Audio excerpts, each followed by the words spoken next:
Hi, everyone. Welcome for our very first budget hearing Zoom online presentation and Q&A from the community. So first of all, thank you for joining us in this format and working with us as we think of creative ways to still keep you guys all informed and still allow the community to be a part of this process. So we're going to be taking questions primarily from YouTube tonight.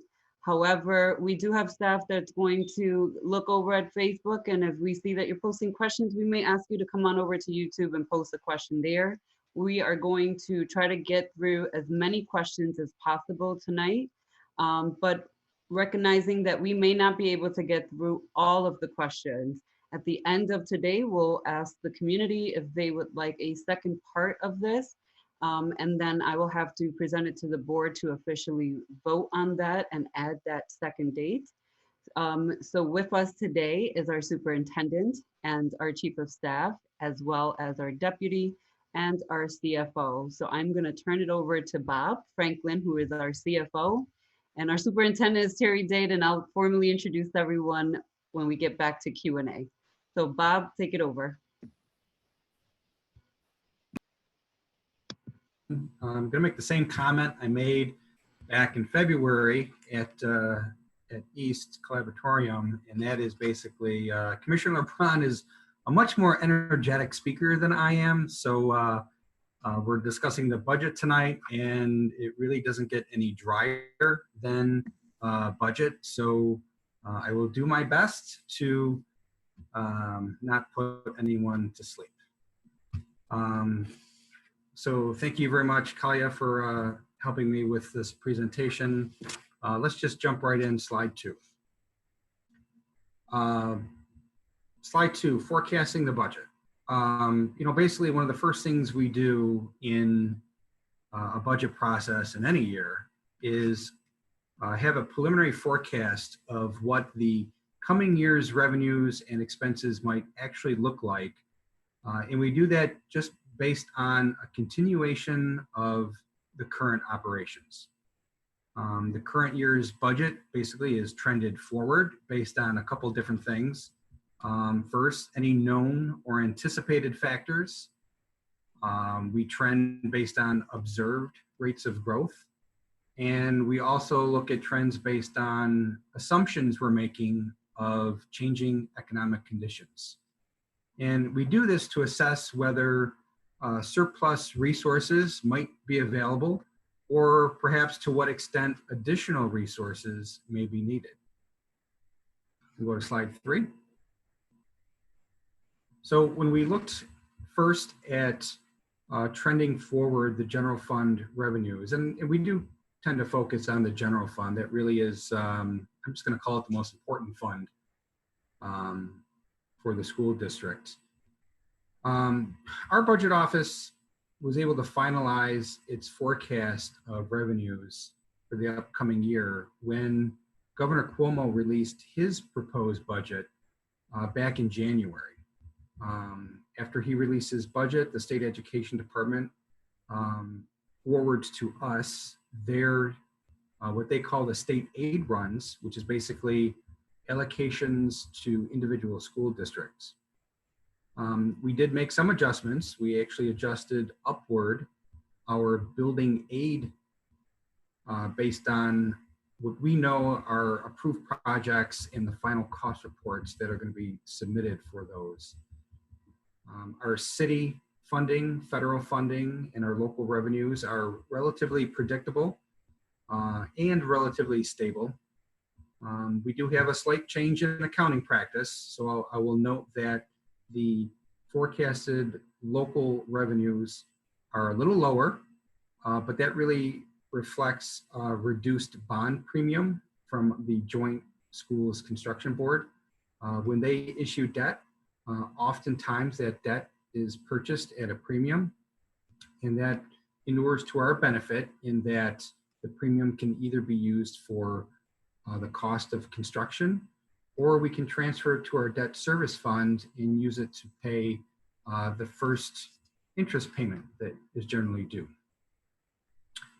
In total, we initially estimated again, this is back in January, we initially estimated next year's revenues to be just 1.7% higher than the current budget. Can we flip to slide 4? We also project forward the general fund expenses that are likely to be needed next year. We trend forward the current year expenditure budget, again, based on known changes, observed rates of growth, or assumptions of economic conditions. For example, we have union agreements, collective bargaining agreements that obligate us to certain levels of pay raises. We know that the city of Rochester obligates us to spend 10 million of their funding on cash capital projects. And we also know in advance our debt service obligations. Those are really predetermined at the time bonds are actually issued. Some of our expenses can be predicted based on observed rates of growth, such as our charter school tuition. It's not perfect, but we have a pretty good handle on where enrollment trends and tuition rates are going. Our special education costs, we have observed growth rates that help us predict and trend forward those expenses. And we also have contracted transportation. While our contracts have in them certain rates of growth, perhaps based on the rate of inflation. The other more generalized expenses within our budget, we trend those forward based on predictions of economic conditions. And I'm just going to say specifically, we look at the consumer price index for all urban areas. It had been trending at 1.8%. That is also the trend factor that the state comptroller used when determining school district tax caps. Lastly, there are some expenses that are really based on management decisions. So when putting together the initial forecast for our expenditure budget, and on this slide, if you look towards the bottom, those expenses based on management decisions would include our appropriations for contingency and our appropriation for deficit reduction. So in all, we forecasted our expenses to grow next year by about 5.25% over the current year's budget. So as you can imagine, as the rate of growth in our expenditures far outpace the rate of growth of our revenues, the forecast resulted in a general fund deficit in excess of $61 million. We can go to slide 5. So when the school district or any entity forecasts a significant deficit like that, we have to be thoughtful in our approach to closing that deficit. Things that are discussed on a day-to-day basis and things we always try to have in our back pocket to close budget gaps. We had already been discussing the potential for school closings. So in our approach to closing next year's budget gap, we identified the school closings to reduce the number of district buildings and improve overall building utilization based on student enrollment, because we have quite a number of classrooms that could hold a significant number of more students than actually are enrolled in that particular school. We also use staffing models based on student enrollment, based on our union contract requirements, and based on recommendations from independent associations to help us plan the number of needed staff. And we also review all other operating budget lines to try and identify opportunities for cost reduction, or perhaps we are able to utilize title in grant funding so we can shift general fund expenses to title or grant funds. We can jump over to slide 6. Our approach to reducing the budget led to this particular deficit reduction strategy. And these dollar amounts really reflect our proposed draft budget to when we compared the projected deficit. So we don't want to submit a budget showing a deficit. We wanted to submit to our board a balanced budget that thoughtfully planned out how we could reduce that deficit down to zero. So we had quite a number of endeavors. I think everyone is attuned to already our building level staff reductions. It's been discussed, closing schools 44 and 57. We've heard in our budget presentation to the board, closing down our bilingual academy, changing our approach to several programs, young mothers and interim health. Second line on here, assumed additional foundation aid. I'm just going to highlight once again, we actually expected $4.5 million of state aid above and beyond what the governor had proposed in his executive budget. And that was a conservative estimate at that time. When we look over past recent years, past 6, 7, 8 years, we've generally seen governor's proposed budget ultimately increased by the state legislature as they adopt a budget. We've historically seen additional aid of $7 or $8 million. So at the time, we felt assuming $4.5 million was a conservative estimate. Through this list, you can also see the other approaches in the extent of their dollar success in closing the budget gap. Reductions at central office. We actually got rid of that appropriation for deficit reduction. We actually are still working with the city of Rochester on reducing our cash capital contribution. And then a whole, based on our staffing models, reductions around social work, special education, substitute teacher costs, transportation, and a host of other operating line expenses. So that's how we were able to close the budget gap. So what does that lead to? That leads to slide 7. What does the draft 2020 to 21 fiscal year budget look like?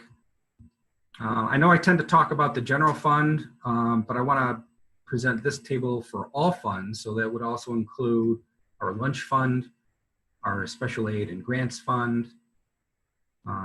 So we have overall revenues, almost $950 million, and the major accounts for which that funding is spent: salary and compensation, employee benefits. I'm just going to say compensation and benefits, that's more than 50% of the district's budget. It's about 50 to 53%.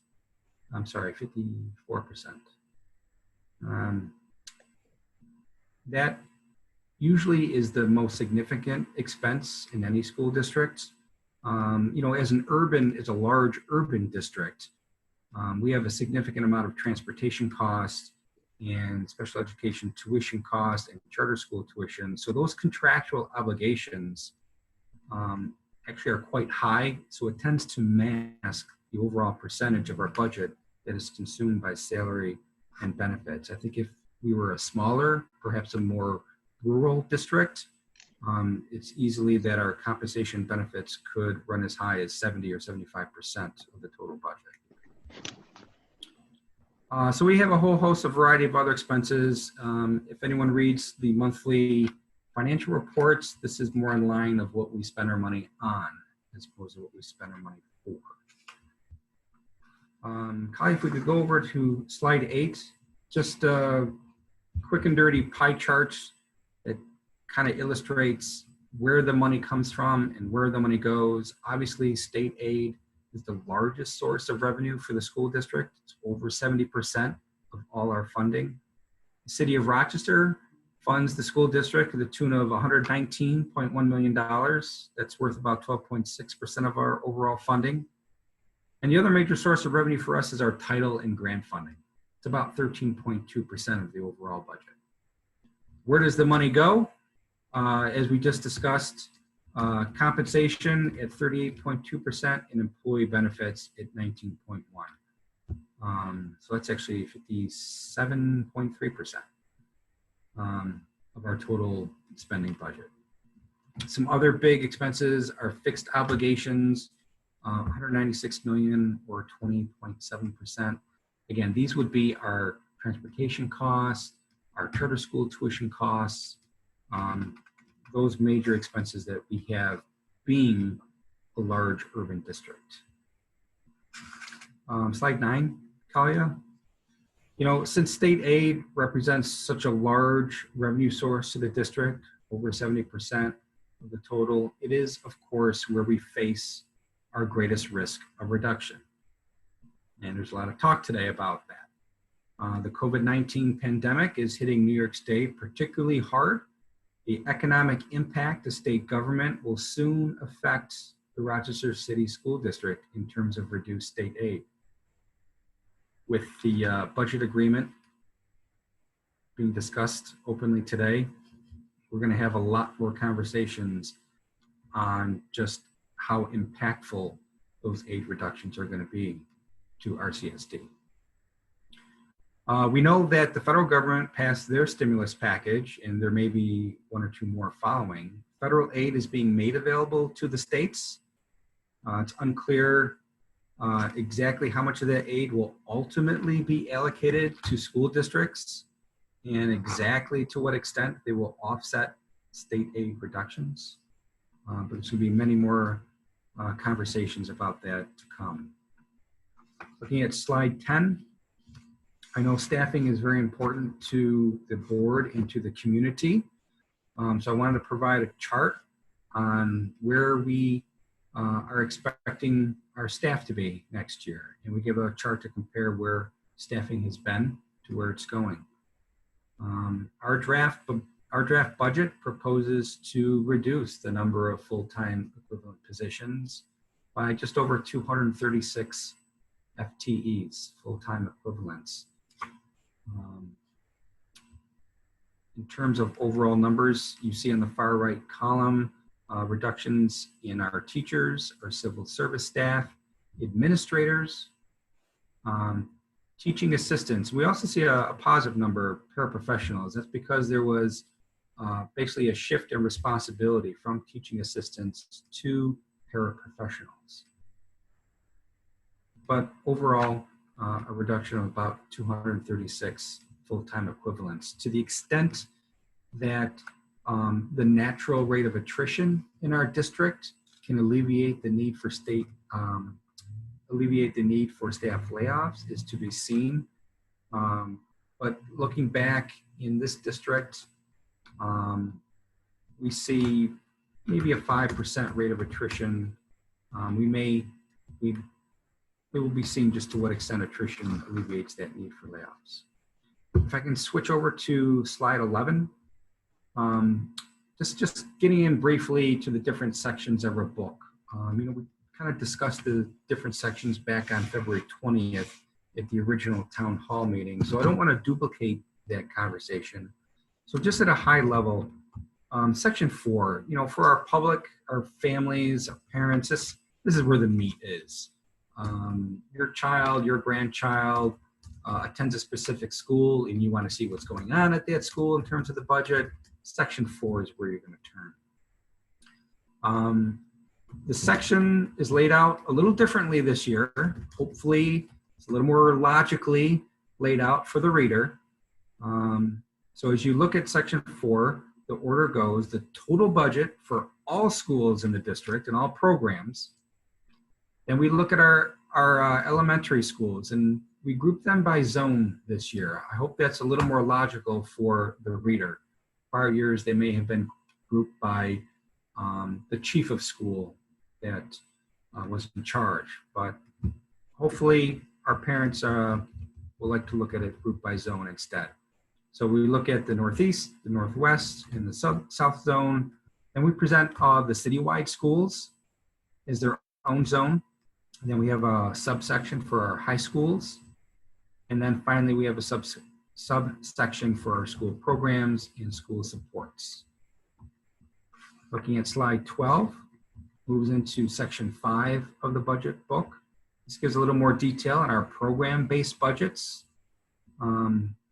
Program budgets are accounted for in section 4, but this section supplements the traditional financial narrative. In this section, each of our programs presented includes a statement of how the program is aligned with the district's strategic goals, the program's objectives, and the metrics for how performance is measured. It has condensed enrollment, financial, and staffing information, which can be used to calculate each program's cost per student for comparative purposes, because I know a lot of people are interested in that as well. Looking at slide 13, this goes into section 6, the administration budgets. My favorite section, because finance is an administrative unit within the district. Both expenditure and staffing requirements for the district's general management and other administrative functions are slightly lower than the current year's budget. I know that also is important to a lot of people, that we hold the administrative costs to as low as we possibly can. With an overall staffing reduction of just over 20 full-time equivalents across all administrative areas, budgeted funding for the administrative operations has come down a little bit, $405,000. I would also point out the most significant reorganization of functions, administrative functions, can be found within the deputy superintendent's area of responsibility. Basically, that reflects a consolidation of management roles. I think people are familiar that we used to have 2 deputy superintendents, and with our restructuring, we now have 1 deputy superintendent who is taking a broader management role within the organization. Slide 14 presents the East EPO. I think our readers and our families know the University of Rochester is actually under contract with the city school districts and the state education department. And under that contract, the University of Rochester manages the Educational Partnership Organization. And I kind of like this description. This was described to me as almost being a district within a district. I think that's a pretty fair representation of how the structure is. So university, through its EPO, supports East Upper and East Lower schools. And they do have their own internal administration. They have their own superintendent, their own CFO, and administrative staff. The East EPO budget, it's about $22.9 million, largely based on certain obligations and performance goals as outlined in the district's contract with the university. So while it is included in RCSD's overall $949 million budget, East EPO is independently managed, as I described, and therefore its budget must separately be reported from other city school district schools and programs. Looking at slide 15. Quick overview of section 8. This is our probably the most boring section, the district-wide non-program costs. Things like debt service, which is the debt service, the payment of principal and interest on our bonds and notes issued on behalf of the district. Debt service is budgeted about $86.6 million next year, of which 82.2 is actually required from the general fund. I did mention earlier in the presentation, change in practice, where the premiums paid on debt issuances, instead of depositing those in the general fund, they will be fully accounted for in the debt service fund. Also within district-wide non-program costs, we have a certain amount of savings due to employee turnover and position vacancies.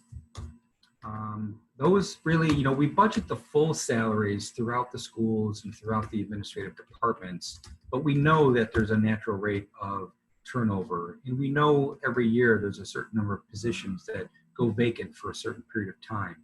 But rather than reduce the budgets in each of the individual schools and departments, we aggregate all the expected amount of turnover and vacancies and put it in this section 8 here.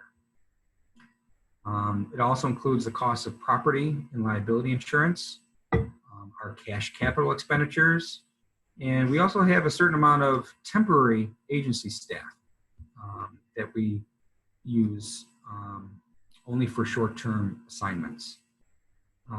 All employee benefits, the cost of our medical and dental, retirement, Social Security, all the employee benefits are budgeted centrally at the beginning of the year and are included in this section of the budget book. But as the year ticks on, the actual expenses are charged out to each of the schools and program areas as they are incurred. And we'll move the budget throughout the year to match the expenses as they are charged out. So slide 16, we're almost wrapping up here. Remaining steps in our budget process. We have a few more dates to highlight for you. This month, the 14th, we have a public hearing. Not so public like it's always been. This is going to be a live stream internet webinar, just like this. Our Board of Education will have 2 deliberation sessions. That's on the 16th and the 30th. Those also will be live streamed, so you can tune in and look at those. And then finally on May 7th, our Board of Education actually will get together for a special meeting for adoption of the budget. And the last slide, slide 17, comments or questions or concerns, suggestions about the upcoming budget. Our board commissioners are always willing and eager to accept your comments and concerns and questions via email, and you can submit them at the address at the top of the screen here. And that really concludes the presentation. Commissioner LeBron. I'm going to take it over from here. Thank you, Bob Franklin, CFO for the district. I'll be reading out the questions that we've received. We received questions through our Google Docs via our website, and we're also receiving questions through our YouTube page. So if you want to ask a question, please make sure to log on to the City School District's YouTube page. So the first question is, when dealing with uncertified staff, will those positions be cut first if staff cuts are necessary? I can take a start at that. If anyone else wants to tag in, please do. But we basically looked at all positions throughout the district. We tried to be very formulaic and methodical in our approach to staffing the schools and individual departments, even administrative departments like finance and human resources. So yes, actually all positions, position titles were evaluated. Will the staff who have certifications have priority, I guess? And I can't see the person's question, but I don't think for me it was answered, Bob. So just for clarity, will there be priority given to staff who have certifications versus staff who don't? And I think it's a legitimate question. We've had these conversations too. I don't know if you're able to answer that, or maybe that is a superintendent question, but. I'm not sure I fully understand how the intent of the question. It may be, the phrase is keep reductions as far away from the classroom as possible. I think that is I've heard that described to me before. Certainly within the finance department, we are not certified. I don't know if, so it wouldn't be appropriate. We look at each individual area, not on its own, but we really have to look at a formulaic approach to how we structure schools, direct educational services, special educational services, supportive services, and then administrative services, all within the school, and then all within a more administrative overhead department like finance. So do some staff positions take priority? I'm not sure that's the best way I would categorize it. If anyone else feels differently, please jump in. Okay. Marisol, you got the next question? So our next question is, there was a mention of pre-K centers having a classroom or a few of kindergarten and first grade. Is that still a possibility? Can you repeat that question? There was a mention of the pre-kindergarten centers having a classroom or a few of kindergarten and first grade. Is that still a possibility?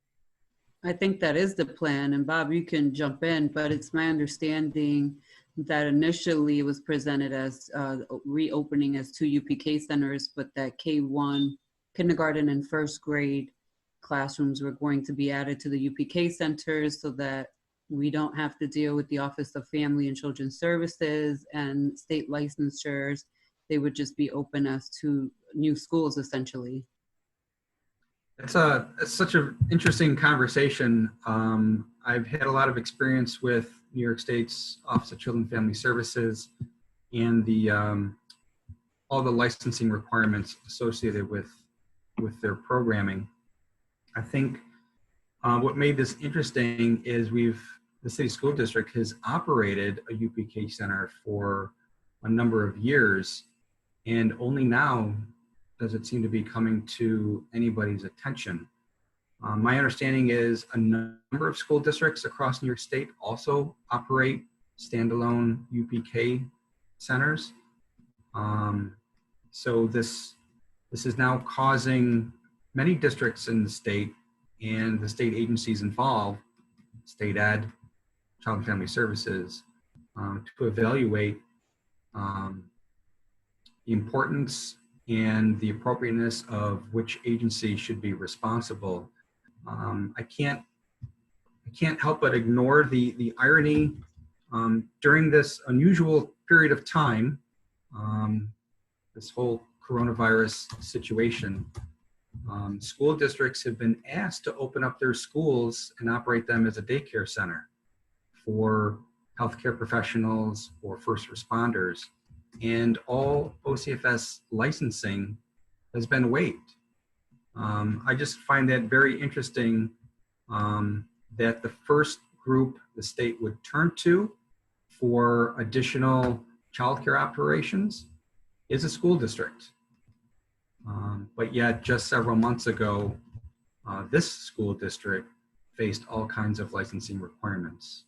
So interesting conversation. The structure, whether it's an independent UPK or pre-K through first grade, I think those are all on the table. Okay.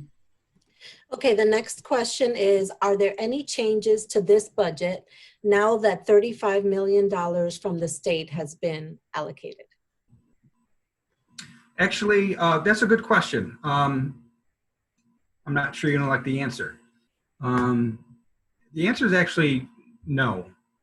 The $35 million allocation that was secured just recently really applies to the current fiscal year, which ran July 1st of 19 through June 30th of 2020. So we just have a few more months left in the school year. There's a follow-up question to that one, if I can ask it, and then you can also include the answer. If the $35 million that was given to the district is a spin-up loan that is expected to be paid back, what will be the district's budget gap for the next year? So that is a evolving question. At the time we prepared this presentation was before there was any agreements reached on the state budget. But I can still answer that question. $35 million is coming to our district as a spin-up loan, and spin-up loans have to be paid back. This particular spin-up loan will be paid back over the next 30 years. There's no interest. So if it's straight math, $35 million divided by 30 years is about $1.167 million per year. And that will be netted out of annual allocations that are generally paid to us, I think, in the month of June. That does not actually add to our gap for the budget, but it's something we have to accommodate for in our annual cash flow. Just as a follow-up, because I'm familiar that it's a spin up and we're going to have to pay, but do we have to start paying July 1 of this year or start paying? And I know it's not that we're paying it back. They're going to deduct it from what they give us. So essentially, if I'm getting a paycheck, then I think I'm going to get $100, but I owe, and my employer is letting me pay $10 out of each paycheck. That's essentially how they're taking it back. But will that start to July 1st of 2020 or July 1st of 2021? That's great. Great point, Commissioner. You're right. We don't actually write a check to New York State for that $1.167 million. They actually withhold it from one of our aid payments. To the best of my knowledge, that will be withheld at the end of the school year, which would be June of 21. So the withholding occurs at the end of the year, not in July. All right, Marisol, you got to unmute yourself. Sorry about that. The next question is, can you explain what cash capital spending is and what is the city expecting for the school district to be doing with those funds? So that's a good question. It's asked by a lot of people. Cash capital funding, basically, on any capital project, there's local finance law that governs what we can borrow money for and what the payback period is. For any of those given stated projects, we can also pay for them with cash. And when the city of Rochester allocates their $119.1 million to us, they have a stipulation to that. And the stipulation is, of that funding, we will agree to spend $10 million on a capital project. It could be for design work for a major capital construction project. It could contribute to the cost of the construction. They could be for capital items such as new desks and chairs for student use. It could be for playground equipment, athletic equipment. There's a variety of uses for those capital dollars that we choose to do, and we discuss the uses of that with the city's finance staff. Okay. The next question is, how will the new budget affect bilingual education going forward? Where will the students from the Bilingual Academy be moved to? So can I jump in on that one a little bit, or you can start? I just want to state, unfortunately for any school closure, by default, we would look at our school choice policy first. So I would assume, and any of the administrators who are listening can chime in if I'm incorrect, I would assume that we would look at where our students live at and what zone they fall in under the school choice policy. And I had some conversations with some bilingual parents earlier today around this, that it would also, depending on the level of English that the student is at, they may end up having some more options than other schools, primarily because some schools have stronger ELL supports currently in place. I know the superintendent is looking at making sure that we have strong ELL services in all of our schools, but we're not quite there yet. So I would assume that it's going to go based off of where they live, the zone, and then availability in the zone as well. I guess I would just add only that as an accountant, I do appreciate the cost savings associated with that. But I want our families to understand that it's not just about the dollars and cents. We actually have requirements under state education to transition English language learners based on their proficiency with the English language. And I don't pretend to know all the levels. There's a command of the language, there's proficiency in the language, there's a couple other levels, but there is an expectation that when someone comes to our school district who is learning English, as they progress in that ability to speak English, there is an expectation that they be integrated into their what otherwise would be their home school. And we haven't been doing that. And the state education department has taken great notice and has put us on notice that we need to start complying with that particular set of regulations. So we really have to do that. We're obligated under law to comply, and this is one step in meeting that compliance. Okay, the next question is, are the renovations to the schools that will become pre-K centers represented in the budget? Michelle, I gotta ask, can you repeat that, please? I hope you put yourself on mute, I'm sorry. Sorry about that. Are the renovations to the schools that will become pre-K centers represented in the budget? Oh, so that's another good question. Really, it's only the cash capital contribution that is represented in the operating budget. Capital expenditures, there's really a separate capital budget that is not accounted for in an annual operating budget.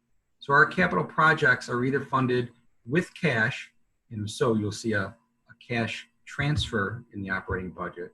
But once those dollars go to the capital fund, or if those projects are funded by bonds, the capital budget is separate and apart from the operating budget. So you don't necessarily see those expenditures in this budget. The exception to that will be, and I'm not sure I can completely answer this for the UPK sites, there are routine costs, routine maintenance costs, painting, minor repairs that would show up in this operating budget. But I do believe the renovation costs to convert our schools to UPK centers will be accounted for within our capital budget. Thanks, Bob.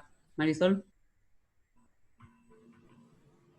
And the final question that I have, so if anybody has any more questions and they want to submit them through the YouTube page, we would appreciate it, is why would the district choose to repurpose School 57 that was a pre-K to grade 2 if K through 1 would still be there? So another great question. I just want to make sure that the public realizes that the K through 1 integration piece is for special education. It would be one classroom, maybe 2 classrooms for our special education continuum. So it is not a replication of our early childhood school that we had with School 57. It will be an early childhood center with additional classroom or additional 2 classrooms for the special education continuum. There would be integration of educational opportunities, general education inclusion, but it would not serve the same population by way of numbers of students as our existing 57 school does currently.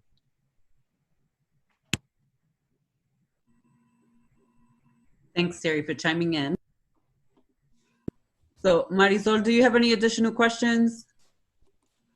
We have no more questions. Okay, did you go over the questions that were submitted beforehand as well? Yes, we did. All right, well, we're gonna end probably a few minutes early. I don't know if there's any last minute submissions, but we are going to potentially offer another opportunity So be on the lookout for that. I will ask community members for feedback around this and see how we can improve for the next one. And then also the full board would have to vote on it. So I will be presenting it to them as well if we have the community's voice and support for a second session. So I just want to thank everyone for joining us today. Thank you, Bob, for giving us his answers as best as possible. And I know that our CFO is still new and getting acclimated to us, but very familiar with Monroe County, having worked there for a number of years. I definitely want to thank the board staff and also our communications person, Tom, who is really a very vital part of allowing us to have these Zoom meetings in a very quick way. So kudos to Tom. He's always behind the scenes, but very important and critical person. One of our most essential workers at this time. That allows us to conduct business with the board and meetings in a very public manner that allows you all to chime in. So thank you guys. Have a good night. We are having the East EPO meeting that will start tonight at 6 p.m. Have a good night. Good night.